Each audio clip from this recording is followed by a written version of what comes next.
సుఖ శాంతులు కూర్చును షిరిడి సాయి కథ మధుర మధుర మహిమాన్విత బోధ సాయి ప్రేమ సుధా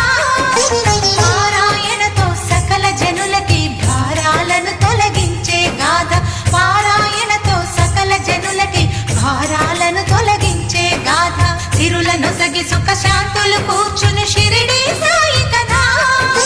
మధుర మధుర మహిమాన్విత బోధ సాయి ప్రేమ సుధా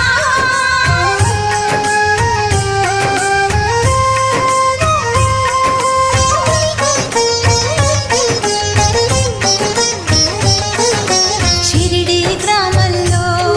ఒక బాలుని రూపంలో వేప చెట్టు కింద